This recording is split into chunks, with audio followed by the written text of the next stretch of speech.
नमस्कार,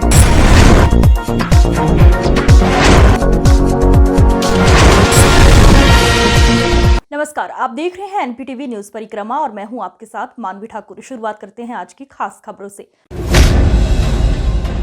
मिशन शक्ति अभियान चौथे चरण के अंतर्गत चिलकाना में जागरूक रैली निकाली गई। रैली को थाना प्रभारी विनय शर्मा और समाज सेवी बालकृष्ण शर्मा ने हरी झंडी दिखाकर रवाना किया। रैली से पूर्व नव जनोदय इंटर कॉलेज में महिला शक्तिकरण पर कार्यक्रम का भी आयोजन किया गया, जिसमें थाना प्रभारी विनय शर्मा, महिला हेड कांस्टेबल सोनी यादव ने छात्राओं को उनके अधिकारों के प्रति जागरूक किया।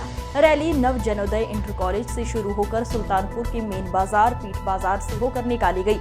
रैली में SSI Ravindra Singh, SI Rohan Singh, Shyam Kumar Saini, doctor Deepak Saini, Manoj Saini, Shakti Chaudhary, महिला कांस्टेबल चारू त्यागी, शुभम शर्मा, शीतल कोमल, विनीता सहित पुलिसकर्मी व छात्राएं मौजूद रही। खेली है जो कभी इंद्रधनुष बन के खनकती है कलाई में, वही शक्ति है नारी जो कविता कली कहानी बन जाती, जिसकी एक करवट वक्त को बदल जाती, जो प्यार से रुतबा दे शाहों से।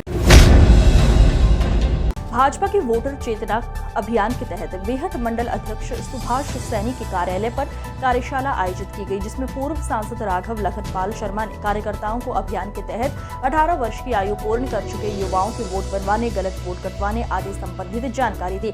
इस दौरान डीसीडीएफ के चेयरमैन सोनेंद्र राणा, संजीव कर्णवाल उर्फ बॉबी, अनिल सिंघल, विजेंद्र सैनी, राकेश गाबा की मौजूदगी रही। बेहट कस्बे में भाजपा महिला मोर्चा द्वारा नारी शक्ति वंदन महिला महासम्मेलन आयोजित किया गया। सम्मेलन को संबोधित करते हुए बुलंदशहर की जिला पंचायत अध्यक्ष डॉक्टर अंतुल तिवंतिया ने कहा कि नारी वंदन अधिनियम महिलाओं को उनके अधिकार देने के साथ ही समर्थ एवं समृद्ध भारत के निर्माण का मुख्य स्तंभ बनेगा। पूर्व विधायक नरेश सैनी ने कहा कि इस अधिनियम के तहत लोकसभा एवं विधानसभा में महिलाओं को 33% मिलेगा। सम्मेलन के बाद जिला पंचायत अध्यक्ष एवं पूर्व विधायक ने सीडीपीओ पुष्पा रानी व प्रतिभा सिंह को मां शाकंभरी देवी का चित्र देकर सम्मानित भी किया। इस दौरान जिलाध्यक्ष रक्षा नामदेव, डीसीडीएफ के चेयरमैन सोनेंद्र राणा, जिला महामंत्री वीरेंद्र पुंडेर, भाजपा नेता संजीव कर्णवाल उर्फ बॉबी की मौजूदगी रही।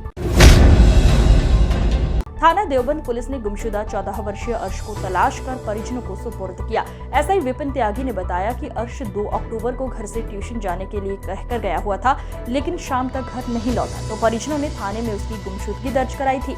पुलिस ने उसे बरामद कर परिजनों को सुपुर्द कर दिया है। गंगोह में गुड़छप्पर रोड स्थित कॉलोनी में जल निकासी एवं सफाई व्यवस्था न होने के कारण महिलाओं ने खुद ही सफाई व्यवस्था की कमान संभाल ली है। कॉलोनी निवासी महिलाओं का कहना है कि उनकी कॉलोनी में सफाई व्यवस्था बिल्कुल चरमरा गई है। जनप्रतिनिधियों से कई बार शिकायत के बाद भी कोई उनकी समस्या पर ध्यान नहीं दे रहा है। इस दौरान बबली, मोहनी, प्रतिभा वर्मा, सुमन, उषा, नंदनी, सीमा, रितु, सोनिया, दीपा, रूबी, पूनम सहित दर्जनों महिलाएं मौजूद। भैया ये पानी का नाली का मामला है। देखो यहाँ पे इतनी गंदगी है, सब बच्चे बीमार हो रहे, बड़े छोटे सबका डेंगू हो रहा। इतनी गंदगी है, कोई सफाई कर्मचारी नहीं है। हमने सारे कहीं कह कर देख लिया, सुनवाई करके देख ली, कोई सुनवाई नहीं है। आपस में हमारे में रोज की लड़ाई बजे कि हमारी नाली में सब कूड़ा नहीं निकालते, हम खुद सफाई करते हैं। बताओ, हमें खुद ये सफाई करनी पड़ रही तो हम वोट किस लिए देते हैं? विधायक सांसद किस लिए चुनते हैं हम, जब हमारी कहीं सुनवाई नहीं है? हमने सबको बोला ये नाला है, ये आगे नाले की हमने सहारनपुर वार्ड 44 क्षेत्र में छोटा इमामबाड़ा अन्य स्थानों पर नगर निगम द्वारा निर्धारण कर वसूली कैंप लगाया गया। जयविंद्र सिंह, जेडी सिंह, नगर निगम राजस्व निरीक्षक ने बताया 40 लाख के करीब इस वार्ड में कर वसूली टैक्स रुका हुआ है, जिसमें लगभग 10 व 12 रुपए रुका हुआ है टैक्स आ रहा है। जो नगर निगम कर वसूली टैक्स नहीं जमा करेगा उसके विरुद्ध कानूनी कार्रवाई की जाएगी। 40 लाख के आसपास इस वार्ड में वसूली जो बकाया है वो है, जो इसका टारगेट है, और लगभग 10 से 12 लाख रुपए अभी तक आ चुका है। आज आपने कैंप लगाया, आज आपने कितना कर वसूल लिया है? 14-15 हज़ार रुपये तो ऑनलाइन आया है और अभी 14-15 हज़ार मैनुअल रसीद कटी है। जो लोग कर वसूली जमा नहीं कर रहे हैं उनके लिए क्या कार्रवाई हो रही है?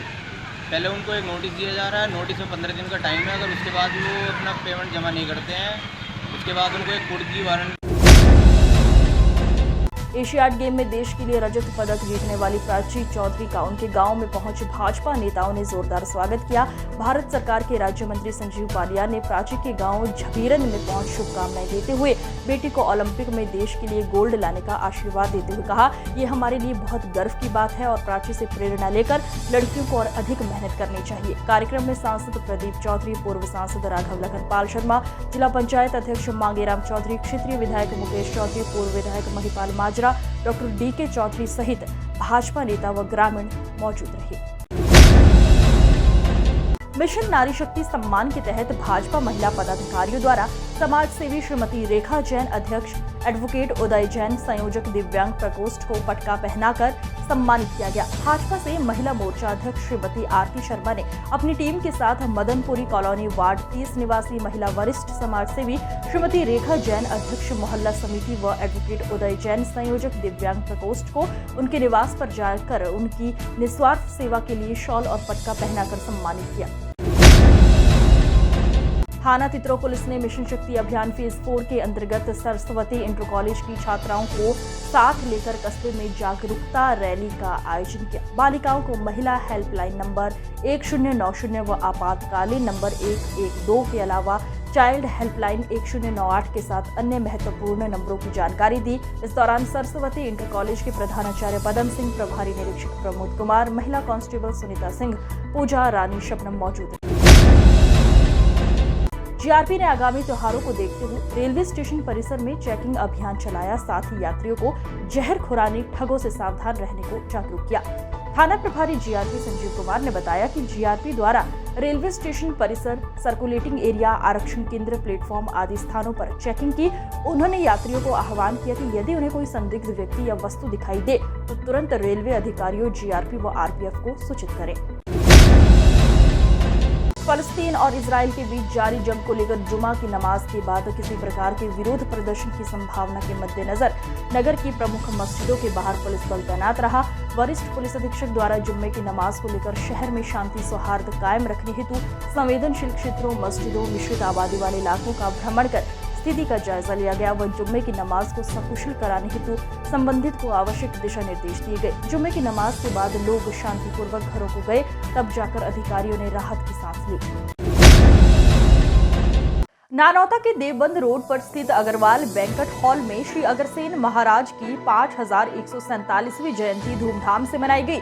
जयंती में महाराजा अग्रसेन के चित्र पर माल्यार्पण करते हुए दीप प्रज्वलित कर सम्मान समारोह का शुभारंभ किया गया। कार्यक्रम की अध्यक्षता आनंद गर्ग ने की। मुख्य अतिथि नकुड़ नगर पंचायत चेयरमैन शिव कुमार गुप्ता के अलावा कमेटी अध्यक्ष सुनील मित्तल, वीरेंद्र बंसल, प्रवीण गर्ग, भूषण लाल गुप्ता सहित वैश्य समाज के लोग मौजूद रहे। गंगोह क्षेत्र के निकटवर्ती गांव चढ़ाव में दबंग भूमाफियाओं द्वारा मछली पालन के तालाब पर किया जा रहा कब्जा। पीड़ित महिला ममता ने तहसील समाधान दिवस में पहुंचकर अपनी शिकायत दर्ज कराई।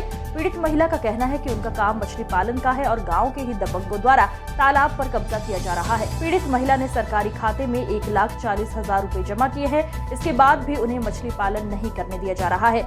मेरा मछली पालन का जोड़ है जी। मैं पिछले 3 सालों से बहुत दरखास्त दे ली, डीएम, एसडीएम के अलावा, योगी के अलावा भी दे ली पोर्टल पर, तो मेरी कोई सुनवाई नहीं हो रही जी। जब भी मैं दरखास्त दूं तो मेरी मछली मार दी जावा जहर घेर का, उस पर अवैध कब्जा कर रखा है जी। और ये कुछ कमा रहे हैं जी, कुछ जिम्मर हैं, उनमें एक दो घर उसका क्या नाम जोगियों का जी। आप क्या चाहते हो? मैं ये चाहती हूँ कि अवैध कब्जा हटाया जावा और जोड़ की साफ सफाई कराई जावा, और प्रधान के खाते में भी जो पैसा है ना जी उससे सफाई हुआ, जोड़ के नाम का ही पैसा है वो, बस ये। सहारनपुर में एक बार फिर से आंगनबाड़ी वेतन नहीं मिलने से कार्य को बंद करने की चेतावनी दी है। आंगनबाड़ियों का कहना है कि उनको 6 साल से स्वास्थ्य विभाग में काम करते हो गए, लेकिन आज तक 6 साल का वेतन उनको नहीं दिया गया। इसलिए उन्होंने अब जिलाधिकारी के माध्यम से मुख्यमंत्री के नाम ज्ञापन भेजकर वेतन देने की मांग की है और जब तक वेतन नहीं दिया जाता तब तक कार्य बहिष्कार रहेगा। आज जिलाधिकारी महोदय को आंगनबाड़ियों की कुछ मांगों के संबंध में ज्ञापन दिया जा रहा है।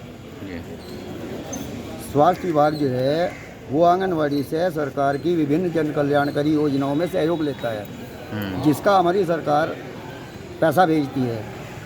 स्वास्थ्य विभाग कुछ योजनाएं माननीय मुख्यमंत्री योगी आदित्यनाथ जी के बाद सरकार आने के बाद शुरू हुई, अब उसका 6 साल का पैसा स्वास्थ्य विभाग निरंतर हमें जो है आज दे दूंगा, कल दे दूंगा, परसों दे दूंगा, मतलब 3 साल से हमें टरका रहा और हमारा पैसा नहीं दे रहा। हिंदू योद्धा परिवार के संस्थापक चौधरी विश्व सिंह कंबोज के नेतृत्व में कार्यकर्ताओं ने जिलाधिकारी के माध्यम से मुख्यमंत्री योगी आदित्यनाथ को एक ज्ञापन सौंपा। ज्ञापन के माध्यम से उन्होंने कहा कि इसके कारण हिंदू धर्म की भावनाओं को ठेस पहुंचने का काम हो रहा है और न ही ऐसे लोगों पर कोई कार्यवाही हो रही है। आज हम हिंदू योद्धा परिवार के जो साथी यहाँ पर डीएम साहब के पास आए हैं, जो डीएम साहब अपने सहारनपुर से हैं। आज हम मुख्यमंत्री योगी आदित्यनाथ जी उनको एक ज्ञापन देने के लिए आए हैं कि लगातार जो है धार्मिक स्थलों पर और रामलीला पर अश्लीलता जो है बेवजह जो है फैलाई जा रही है, परोसी जा रही है लोगों को। इसके संदर्भ में हमने अभी 10 दिन पहले 15 दिन पहले एक डीएम साहब को ज्ञापन दिया था, जिसमें हमने उनको अवगत करवाया था कि रामलीला मंचों पर इस तरह की चीजें ना हो, जहां पर अश्लील नृत्य और फिल्मी गीतों का यूज ना हो। लेकिन उसके बाद भी इस चीज का चाल चलन जो है लगातार चल रहा है और ज्यादा तेजी से बढ़ गया है। जबकि डीएम साहब की बैठक में ये कहा गया था कि ये ऑर्डर दिए गए थे कि किसी नकुड़ के सहारनपुर रोड पर ढकदेई के पास एक्सीडेंट में मौत हो गई थी।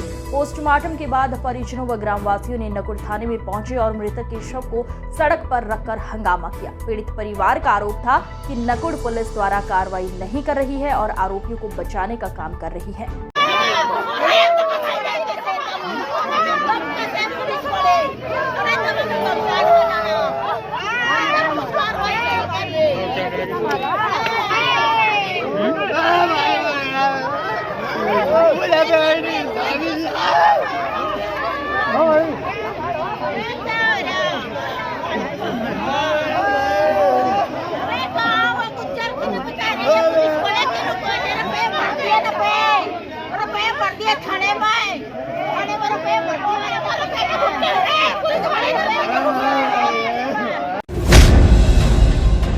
थाना देहात कोतवाली के शेखपुरा के प्रधान प्रतिनिधि पर लगाई जा रही गोली चलवाने के आरोप शेखपुरा कदीम में एक युवक को दिन दिहाड़े गोली मारने का मामला प्रकाश में आया।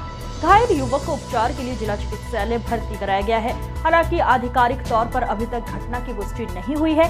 पीड़ित और उसके परिजनों का आरोप है कि मोहम्मद आसिफ पुत्र अबरार हुसैन रोज की भांति अपनी मजदूरी के कार्य पर जा रहा था। जब वो रहमान के भट्टे के समीप पहुंचा तो पहले से ही बैठे कुछ लोगों ने उसे घेर लिया, जान से मारने की नीयत से उस पर हमला बोल दिया और जब वो उनसे छूटकर भागने लगा तो उन्होंने उस पर फायरिंग कर दी और बाद में उसे लाठी डंडे से प्रहार किया गया। मेरे साथ ये हुआ, मैं सुबह जा रहा था तो एक भट्टा पड़ा है, वहाँ पे मैं बैठे थे, मैं काम से जा रहा था तो वहाँ मेरे साथ हाथापाई करी। फिर मैं उनसे बच के भागा, मेरे पीछे भागे तो उन्होंने गोली मारी मेरे, एक रहमान एक वसीम। अजय दुश्मनी कुछ नहीं है, पहले एक झगड़ा हो गया था, सफाई की वीडियो डाल दी थी मैंने फेसबुक पे, आज भी पड़ी, तो उसको लेके झगड़ा हो गया था। उसका कहना है वसीम का, मैं छोटा प्रधान हूँ, मैं सफाई कराऊँ ना कराऊँ, तूने क्यों डाल ली थी। तो उस मैं जब यहाँ पे बैठा हुआ था सुबह 11:30 के करीब, तो अचानक वो गिरता पड़ता आया, उसके साथ काफी आदमी। मैं एकदम देखा क्या हुआ, अब भाई मेरे गोली मार दी उसने, वसीम ने टांग में मेरी, देखा उसके, मैं उसे लेकर यहाँ से भाग देहात कोतवाली। ये मामला चल रहा है इनका, एक गांव की सफाई के ऊपर मामला चल रहा था। तब से 3 महीने पहले इसने एक वीडियो डाल दी थी गाँव की। ये जब से रंजिश कर रखता है वसीम, इसने आसिफ ने कल एसडीएम साहब के एप्लीकेशन दी कि मेरे पे 3 बार वार कर लिया, पुलिस मेरे पे कार्रवाई करी, उस पर कुछ करी नहीं आज तक। उसे पता लग गया कि कल एसडीएम साहब के एप्लीकेशन दी इन्होंने मेरे खिलाफ, आज उसने उसे जान से मारने का प्रयास किया। आज की खबरों में बस इतना ही। देखते रहिए एनपीटीवी न्यूज परिक्रमा। नमस्कार।